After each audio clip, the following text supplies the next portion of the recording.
Hello students, कैसे हैं आप। आज हम डिस्कस कर रहे हैं एक बहुत ही इंपॉर्टेंट चैप्टर फिजिकल केमिस्ट्री का ऑक्सीडेशन रिडक्शन। दोस्तों, ऑक्सीडेशन रिडक्शन वैसे तो हम डिफरेंट डिफरेंट कंपाउंड्स में, ऑर्गेनिक में, इनऑर्गेनिक में, सब में देखते हैं। उसमें से हम आज डिस्कस कर रहे हैं ऑक्सीडेशन रिडक्शन को। एक ब्रीफली डिस्कशन चल रहा है इसका।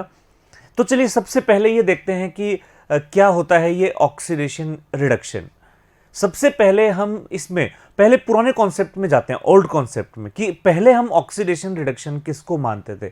तो सबसे पहले चले देखते हैं ऑक्सीडेशन को।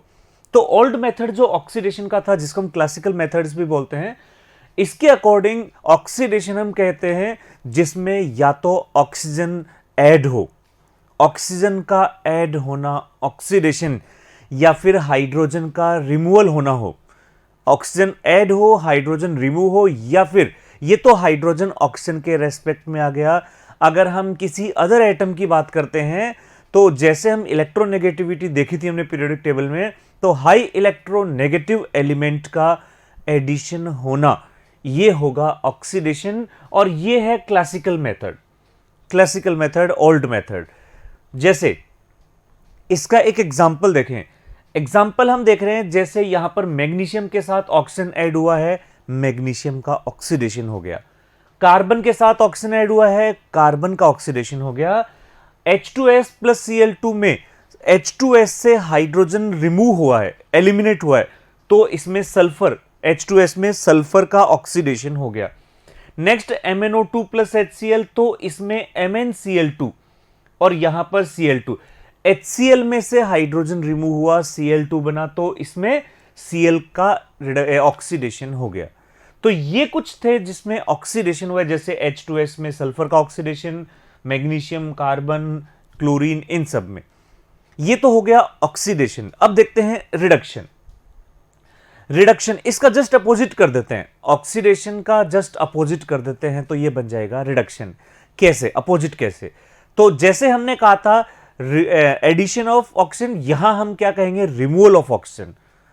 ऑक्सीडेशन में कहा था रिमूवल ऑफ हाइड्रोजन, यहां क्या कहेंगे, एडिशन ऑफ हाइड्रोजन। ऑक्सीडेशन में हमने कहा था removal of high electronegative element, यहां पर हम क्या, सॉरी, ऑक्सीडेशन में था addition of high electronegative element, यहां कहेंगे removal of high electronegative elements. बिल्कुल ऑक्सीडेशन जो है, रिडक्शन ऑक्सीडेशन का अपोजिट है, या ये कहें ऑक्सीडेशन रिडक्शन एक दूसरे का वाइस वर्सा प्रोसेस है, इनवर्स प्रोसेस है, अपोजिट प्रोसेस है। चलिए देखें नेक्स्ट इसके एग्जांपल। अब रिडक्शन के भी एग्जांपल देखते हैं। सबसे पहले है H2S और Cl2। तो दोस्तों यहां पर हम देख रहे हैं कि Cl2 जो है उसमें हाइड्रोजन ऐड हुआ है, तो Cl2 से HCl बनेगा, मतलब यहां क्लोरीन का क्या हो गया, रिडक्शन। नेक्स्ट में H2 plus Cl2, again chlorine का reduction. Next ZNO plus carbon, इसमें ZNO और इसमें से ऑक्सीजन रिमूव हो गया, रिमूवल ऑफ ऑक्सीजन, रिडक्शन।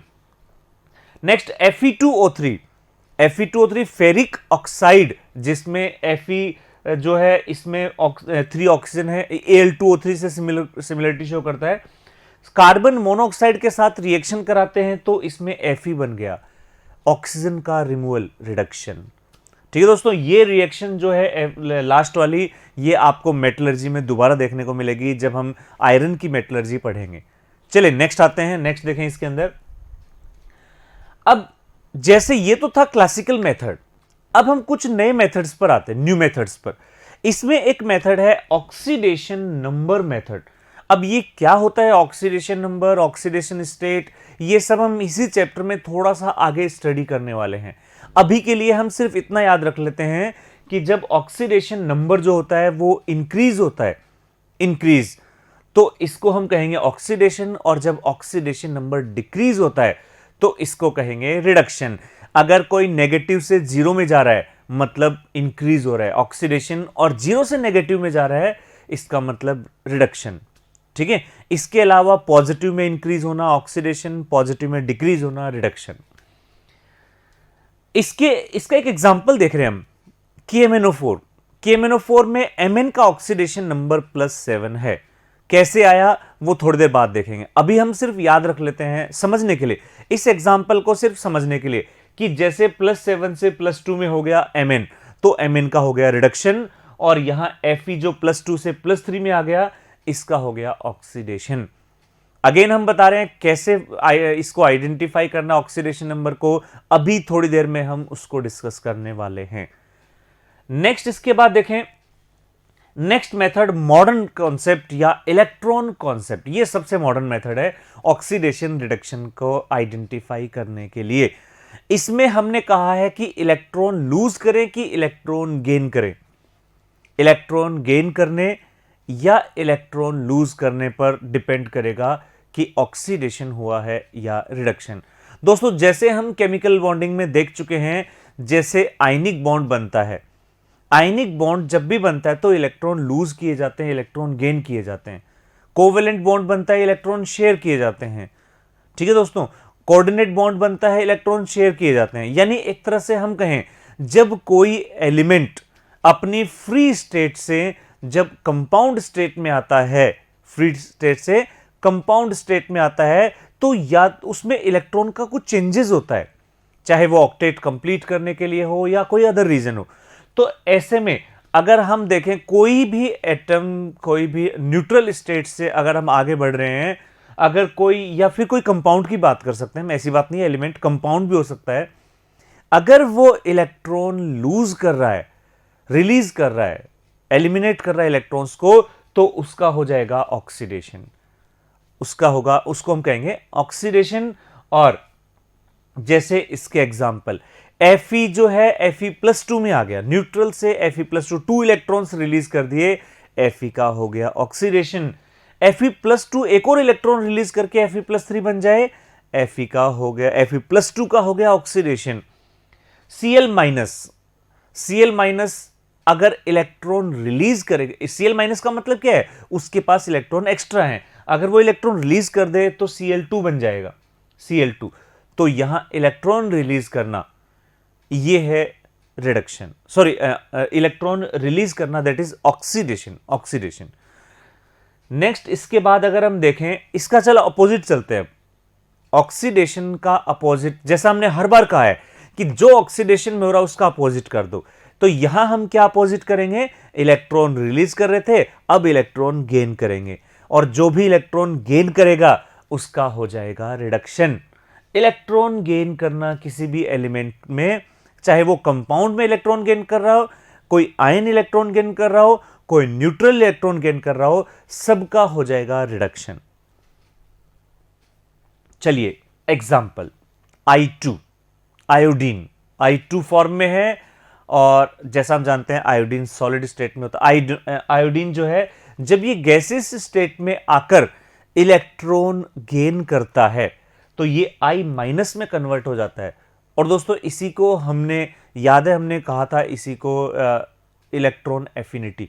तो यहां पर ये क्या होगा, इलेक्ट्रॉन गेन करेगा, इलेक्ट्रॉन गेन करना यानी इसका होना रिडक्शन। एक तरह से इलेक्ट्रॉन एफिनिटी भी रिडक्शन प्रोसेस ही है। ठीक है, तो यहां पर इलेक्ट्रॉन गेन कर रहा है, रिडक्शन। Fe+3 अगर इलेक्ट्रॉन गेन करके +2 में आ जाए तो हो जाएगा रिडक्शन। याद करो थोड़ी देर पहले ही हमने कहा था कि ऑक्सीडेशन रिडक्शन अपोजिट होते हैं। ऑक्सीडेशन में कहा था कि +2 से +3 में कन्वर्ट हो रहा है, रिडक्शन में क्या हो गया, +3 से +2 में कन्वर्ट हो गया, अपोजिट। Sn+4, Sn अपनी हाईएस्ट ऑक्सीडेशन स्टेट +4 में है, अगर उसमें इलेक्ट्रॉन हमने डाल दिए, इलेक्ट्रॉन गेन कर दिए, तो उसकी ऑक्सीडेशन स्टेट +4 से +2, इलेक्ट्रॉन गेन करना, रिडक्शन। तो ये हमने कुछ एग्जाम्पल देखे हैं रिडक्शन के। चलिए कुछ और देखते हैं यहां पर। अब ऑक्सीडेशन रिडक्शन से रिलेटेड एक टर्म और यूज होती है, जो जनरली हम ये टर्म जो है रिएक्शंस में यूज करते हैं। रिएक्शंस के अंदर जो हम रिएक्शंस पढ़ते हैं उसमें ऑक्सीडेंट, रिडक्टेंट, इस तरह के वर्ड हम यूज करते हैं। और ये जो मोस्टली हम देखेंगे कि ऑक्सीडेशन नंबर पर बेस्ड होता है, जिसको हम थोड़ी देर में डिस्कस करने वाले हैं। यहां पर हम देख रहे हैं ऑक्सीडेंट और ऑक्सीडाइजिंग एजेंट। पहले ऑक्सीडाइजिंग एजेंट की बात करते हैं।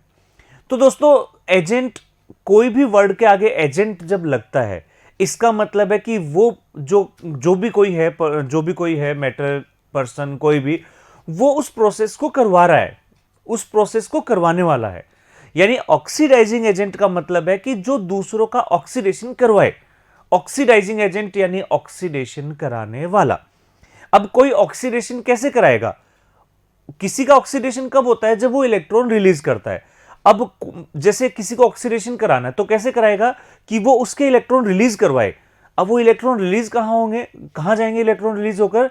जो ऑक्सीडेशन कराने आया है उसकी रिस्पॉन्सिबिलिटी है उसमें से इलेक्ट्रॉन रिलीज करा के अपने पास इलेक्ट्रॉन गेन करना। इसका मतलब क्या हो गया?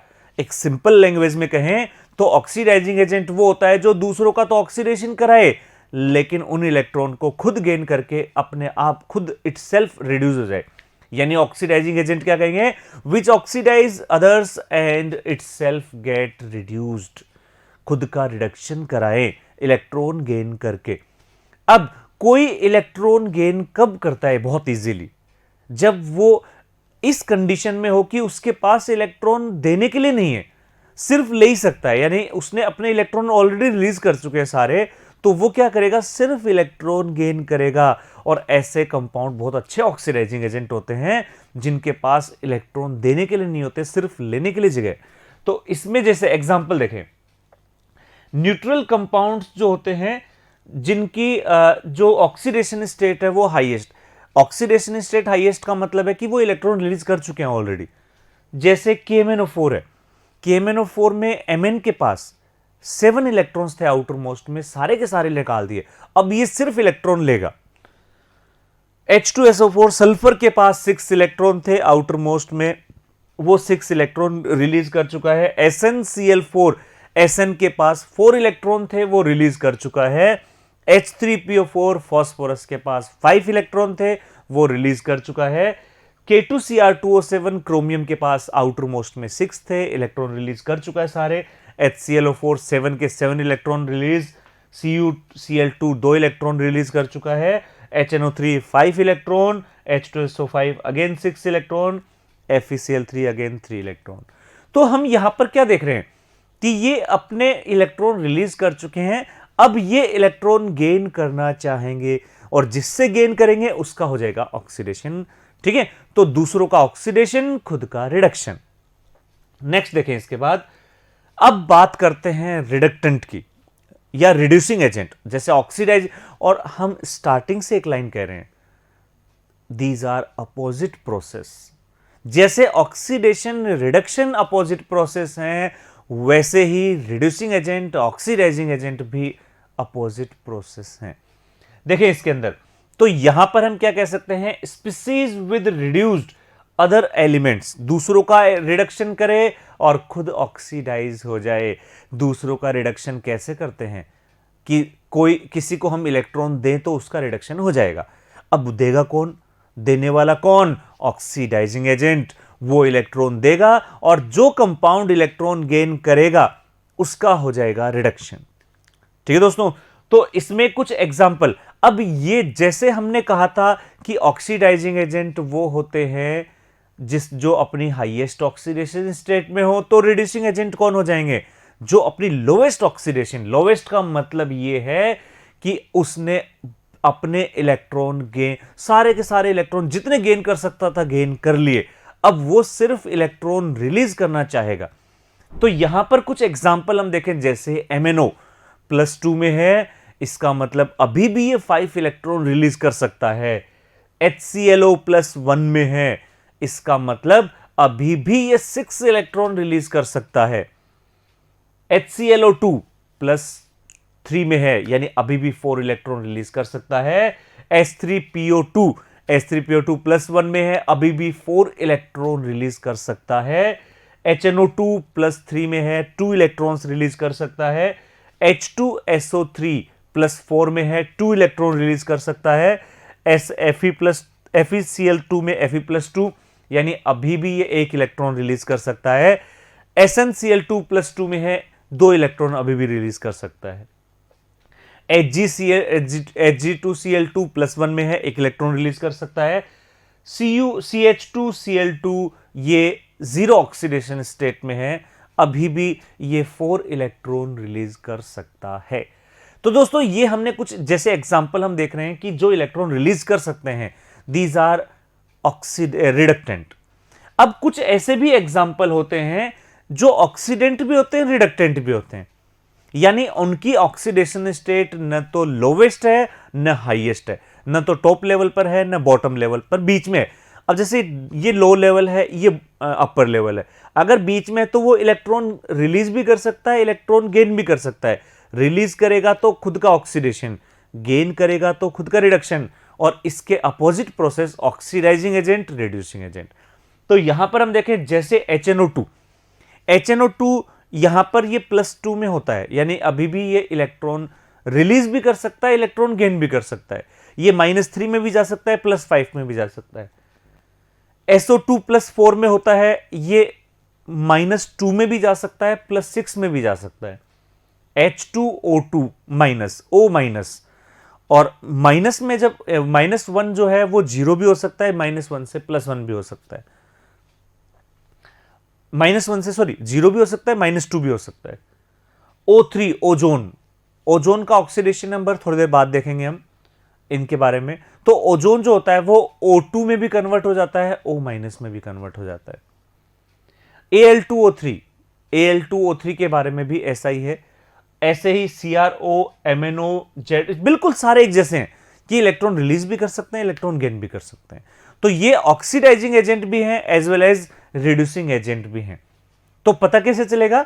अगर कोई अपनी इंटरमीडिएट ऑक्सीडेशन स्टेट में हो तो वो ऑक्सीडाइजिंग एजेंट भी होगा और वही रिड्यूसिंग एजेंट भी होगा। चलिए नेक्स्ट पेज पर देखते हैं हम। अब जिसकी हम तलाश कर रहे थे, जिसकी इंतजार कर रहे थे, जिसका हम वेट कर रहे थे, वो सबसे इंपॉर्टेंट टॉपिक इस चैप्टर का आ गया है, दैट इज ऑक्सीडेशन नंबर। किसे कहें हम ऑक्सीडेशन नंबर? सबसे पहले तो इसकी एक डेफिनेशन अगर हम कहें कि जब कोई न्यूट्रल एटम कंपाउंड बनाता है तो जितने इलेक्ट्रॉन वो गेन करता है या रिलीज करता है, इसी को हम कह देते हैं ऑक्सीडेशन नंबर। इलेक्ट्रॉन गेन करना या इलेक्ट्रॉन रिलीज करना। अगर इलेक्ट्रॉन गेन कर रहा है तो हम उसको माइनस में शो कर देते हैं, इलेक्ट्रॉन रिलीज कर रहा है तो प्लस में शो करते हैं। ऑक्सीडेशन नंबर इट रिप्रेजेंट, अब जो बेसिकली जो डेफिनेशन है उसको देख लेते हैं। It represent the number of electron gained और lost by atom when it change in compound from free form या फ्री स्टेट। तो फ्री स्टेट में जब कंपाउंड बनेगा तो इलेक्ट्रॉन रिलीज या गेन करेंगे, वही हो जाएगा इसका ऑक्सीडेशन नंबर। नेक्स्ट देखें। अब कुछ ऑक्सीडेशन नंबर हम आइडेंटिफाई करना चाह रहे हैं, कुछ हम पता करना चाह रहे हैं, तो उसमें सबसे पहले कुछ ग्रुप्स होते हैं जिनके ऑक्सीडेशन नंबर फिक्स होते हैं या एक रेंज होती है उनमें ऑक्सीडेशन नंबर की। ये जो भी हमने इस पेज पर लिख रखे हैं, आप इनको फर्स्ट और ए सेपरेट नहीं पढ़े, आप इनको एक साथ पढ़े। जैसे first A, second A, third A, आपको इसी सीक्वेंस में पढ़ना है। थोड़ा सा हम ये मान सकते हैं कि प्रिंटिंग थोड़ी सी इस तरह की हो गई, गैप आ गया, इसमें गैप नहीं लगाना। फर्स्ट ए ग्रुप, जिसको हम जो मॉडर्न पीरियोडिक टेबल है उसमें फर्स्ट ग्रुप बोलते हैं, एल्कलाइन मेटल बोलते हैं, इनका ऑक्सीडेशन नंबर ऑलवेज +1 होता है। सोडियम, पोटेशियम, रुबिडियम, सीजियम, ये सब। सेकंड ए, एक कलेक्टिवली पढ़ेंगे इसको, सेकंड ए, इसमें जो एलिमेंट्स होते हैं वो ऑलवेज +2 में होते हैं। जैसे इसको हम एल्कलाइन अर्थ मेटल भी बोलते हैं, कैल्शियम, मैग्नीशियम, ठीक है ना, बेरियम, स्ट्रोंसियम, इस तरह के जो है ये ऑलवेज +2 में होंगे, ऑलवेज। थर्ड ए ग्रुप जो होता है, थर्ड ए, जो एक तरह से ये कहें हम, ये जो थर्ड ए है ये कहां चला गया? ये चला गया पी ब्लॉक के अंदर, जो 13th ग्रुप है मॉडर्न पीरियोडिक टेबल में, जिसमें हम कह सकते हैं बोरोन फैमिली वाले। उसमें +3 ऑक्सीडेशन स्टेट होती है। वो पता लगे कि जो ग्रुप के बिल्कुल एंड वाले होते हैं, ठीक है ना, एंड वाले, वो +1 भी शो करते हैं। एंड वाला जो है वो +1 भी शो कर सकता है, जैसे थैलियम है +1 भी शो करता है, वो इनर्ट पेयर इफेक्ट की वजह से। वैसे तो +3 ही रहता है, लेकिन डाउन द ग्रुप अगर कोई ऑक्सीडेशन नंबर डिक्रीज हो जाता है, जैसे +3 से ये +1 में हो जाता है, क्या होता है इनर्ट पेयर इफेक्ट, ये हम पीरियोडिक टेबल में देख चुके हैं, इसके बारे में हम नेक्स्ट देखें कुछ और ग्रुप्स। फोर्थ ए, जिसको हम कार्बन फैमिली भी बोलते हैं, और कार्बन फैमिली में जो रेंज होती है ऑक्सीडेशन नंबर की, वो -4 से +4 की तरफ होती है, यानी वो एक रेंज है -4 से +4। यानी कार्बन फैमिली जब कंपाउंड बनाएंगे तो वो -4 भी बना सकते हैं, -3, -2, -1, 0, +1, +2, +3, +4, ये रेंज वो शो करते हैं ऑक्सीडेशन नंबर की। फिफ्थ एज जिसको हम बोलते हैं नाइट्रोजन ग्रुप, नाइट्रोजन फैमिली, इनकी जो रेंज है वो -3 से +5 की रेंज है। आप नाइट्रोजन का ही एग्जांपल ले सकते हैं, नाइट्रोजन -3 ऑक्सीडेशन नंबर से लेकर +5 तक शो करता है। सिक्स्थ ए यानी ऑक्सीजन फैमिली, चाल्कोजन फैमिली भी बोलते हैं जिसको, जैसे नाइट्रोजन फैमिली को निकोजन फैमिली, वैसे ही चाल्कोजन फैमिली होती है सिक्स्थ ए, ठीक है ना, मॉडर्न पीरियोडिक टेबल में जिसको हम 16th ग्रुप बोलते हैं, और ये -2 से +6 होता है। आप सल्फर का एग्जांपल ले सकते हैं, सल्फर -2 से +6 शो करता है। हालांकि वो एक अलग बात है कि ऑक्सीजन जो होता है वो इतना वेरिएशन शो नहीं कर पाता जितना सल्फर करता है।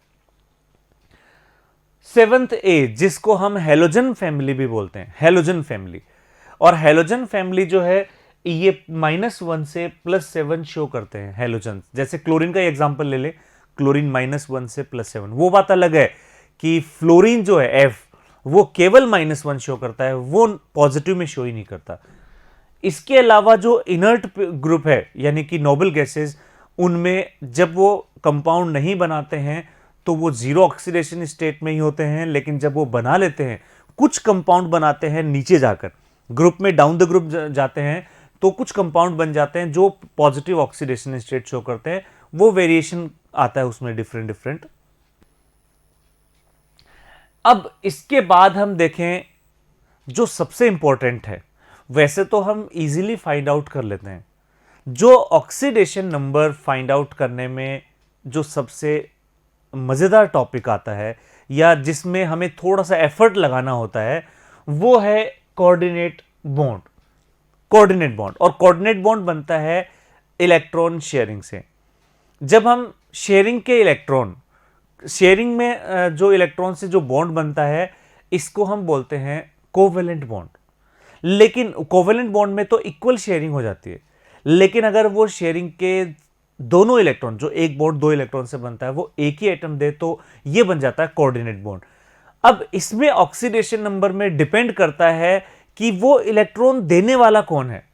देने वाला कौन, वही ऑक्सीडेशन नंबर डिसाइड करेगा। चलिए देखें इसमें, when coordinate bond is formed from low electronegative element to high electronegative element, जब एक लो इलेक्ट्रोनेगेटिव एलिमेंट अपने इलेक्ट्रॉन, शेयरिंग के इलेक्ट्रॉन किसी हाई इलेक्ट्रोनेगेटिव एलिमेंट को देता है, ऐसे में कोऑर्डिनेट बॉन्ड तो बनेगा। तो ऐसे में क्या होगा कि जो इलेक्ट्रॉन एक्सेप्ट कर रहा है उसका तो होगा -2 ऑक्सीडेशन स्टेट, जो डोनेट कर रहा है इलेक्ट्रॉन पेयर डोनर लो इलेक्ट्रोनेगेटिव वाला, वो +2 में होगा। यहां डायरेक्ट ही 2 ऑक्सीडेशन स्टेट आ रही है क्योंकि एक साथ 2 इलेक्ट्रॉन दिए जाते हैं, लोन पेयर में 2 इलेक्ट्रॉन होते हैं एक साथ। जैसे इसका एग्जांपल देखें H2SO4, इसमें हमने एक बॉन्ड बना रखा है, यहां सल्फर ऑक्सीजन में बॉन्ड है, सल्फर जिसकी इलेक्ट्रोनेगेटिविटी कम होती है ऑक्सीजन से, लो इलेक्ट्रोनेगेटिव होता है सल्फर। तो जब सल्फर कोऑर्डिनेट बॉन्ड बना रहा है ऑक्सीजन के साथ, तो यहां पर ये इलेक्ट्रॉन ऑक्सीजन को दे रहा है, तो सल्फर हो गया +2 में और ऑक्सीजन हो गया -2 में, ठीक है ना, सल्फर +2 में और ऑक्सीजन -2 में। तो यहां सल्फर क्योंकि लो इलेक्ट्रोनेगेटिव है और ऑक्सीजन ये इस तरह से, ये तो हो गया तब जब electronegative low electronegative to high electronegative lone pair या electron pair coordinate bond formation में पार्टिसिपेट करें। अब इसका अपोजिट देखते हैं।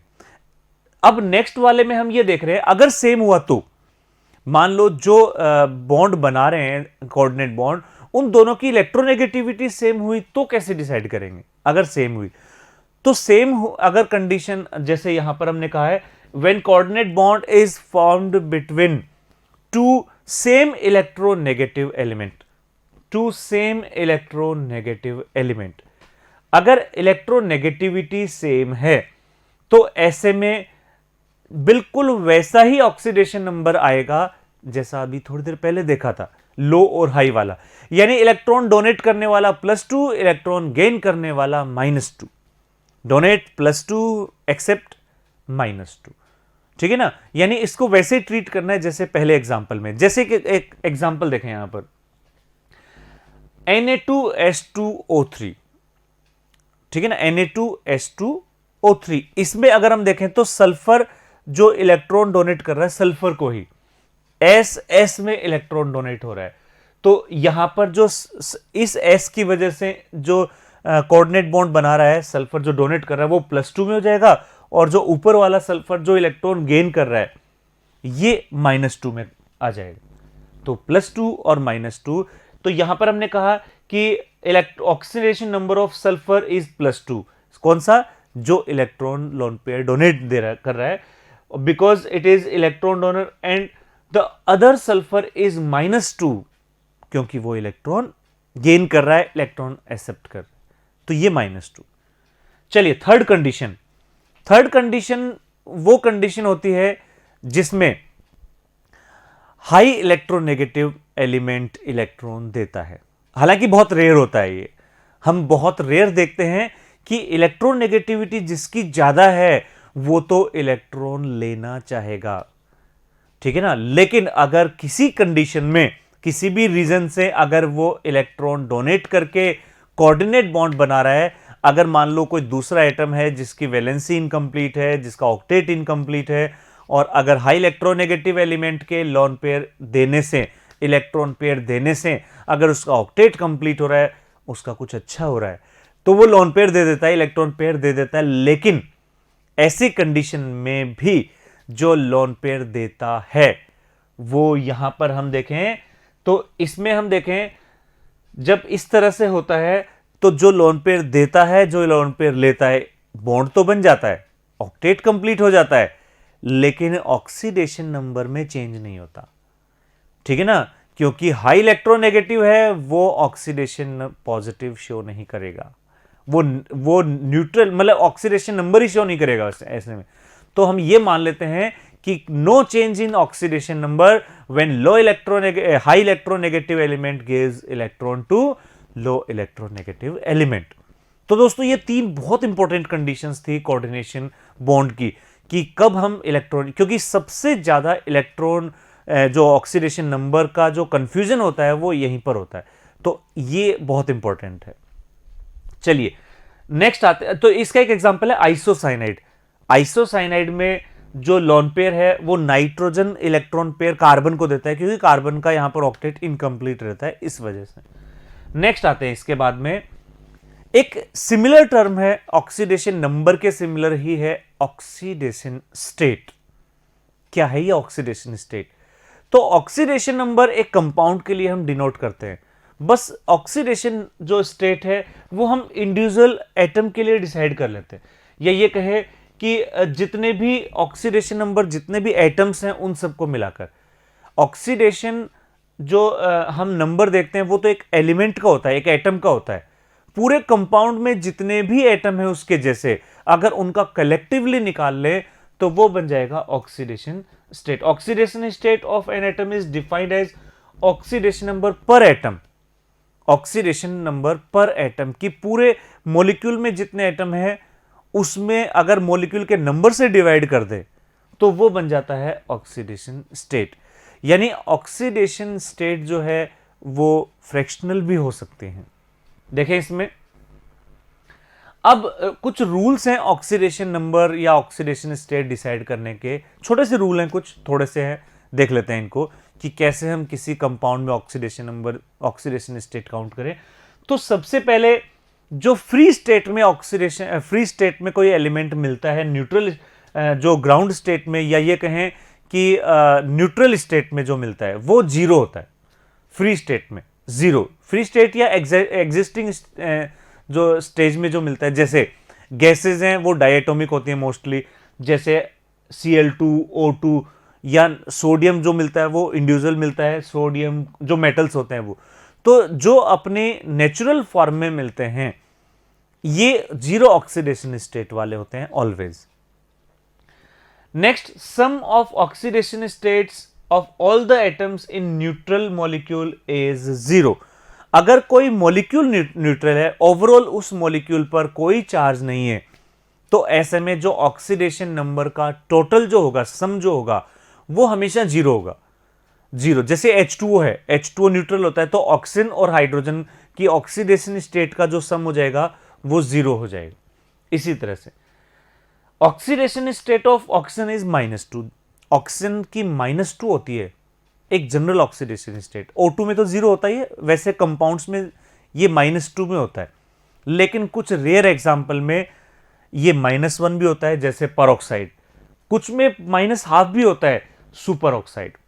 सुपर ऑक्साइड में -12, परऑक्साइड में -1, और एक पर्टिकुलर एग्जाम्पल OF2 में +2 भी होता है, क्योंकि फ्लोरीन हमेशा माइनस होता है, इसलिए इसके सामने ये +2 में।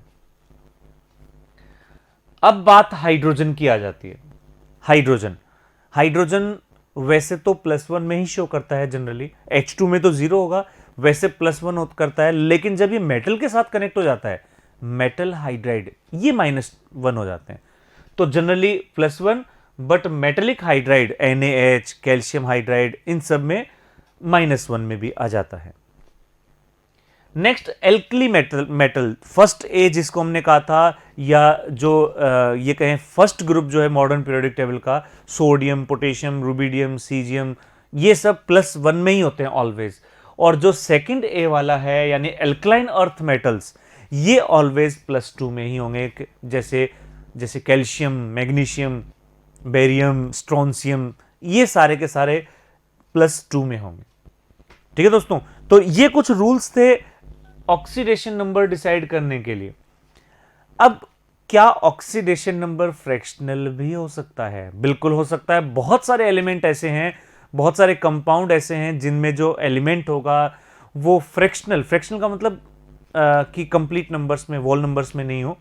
जैसे तो फ्रैक्शनल ऑक्सीडेशन स्टेट शो करते हैं, जैसे हमने एक एग्जांपल लिया सुपर ऑक्साइड, हमने कहा था ना सुपर ऑक्साइड में -12 होता है, फ्रैक्शनल हो गया। जैसे potassium super oxide, rubidium super oxide, इसमें -12। Fe3O4 एक मिक्स्ड ऑक्साइड है जो FeO प्लस Fe2O3 इसका कॉम्बिनेशन होता है, FeO प्लस Fe2O3।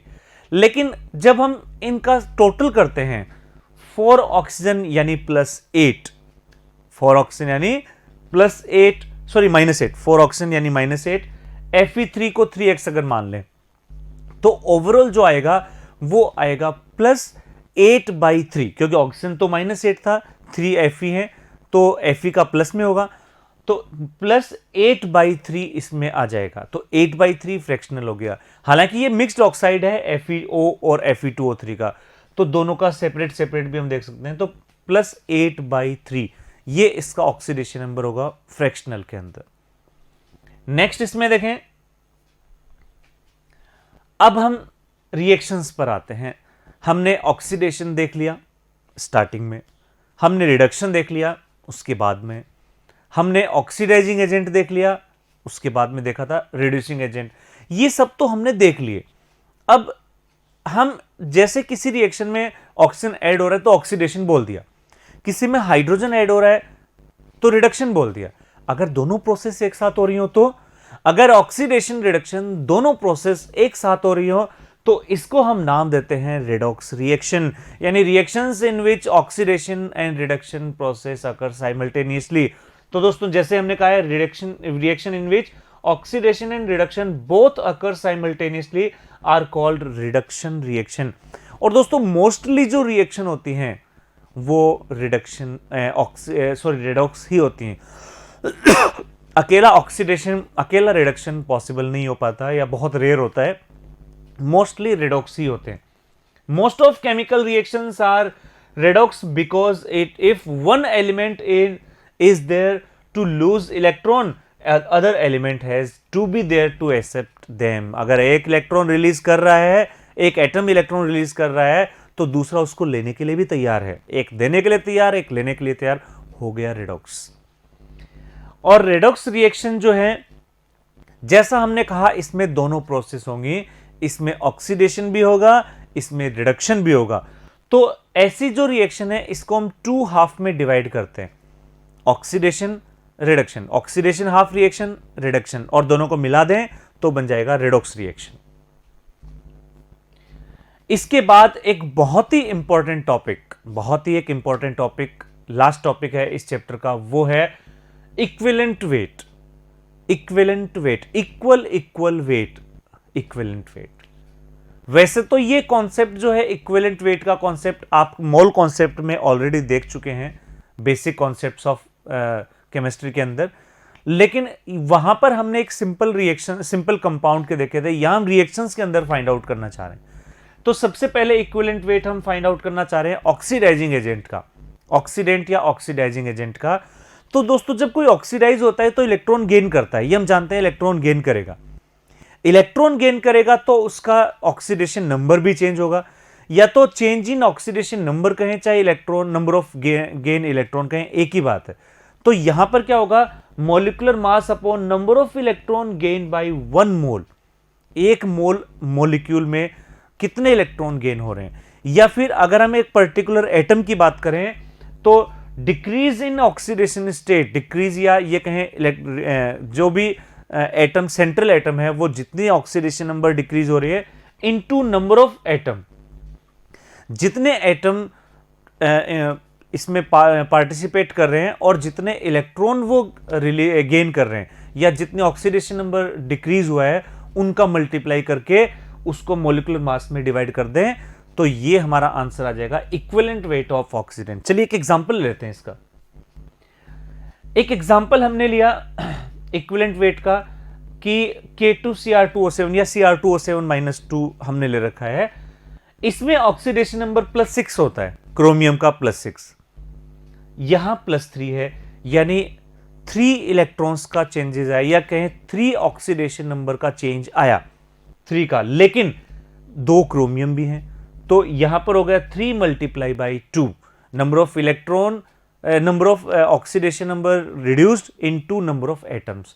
तो और मॉलिक्यूलर, इसका जो इक्विवेलेंट वेट होगा वो क्या होगा, molecular weight of K2Cr2O7 upon 6। Next, जैसे ऑक्सीडेशन, जैसे हमने देखा equivalent weight of oxidising agent, अब हम देखना चाह रहे हैं equivalent weight of reducing agent. अगर हम रिड्यूसिंग जो एजेंट है, तो रिड्यूसिंग एजेंट कौन होगा, जो इलेक्ट्रॉन गेन करेगा, या जिनकी ऑक्सीडेशन इलेक्ट्रॉन रिलीज करेगा, या ये कहें जिसकी ऑक्सीडेशन नंबर इंक्रीज होंगी। तो यहां पर हम क्या कहेंगे, molecular weight upon number of atom lost by 1 mole.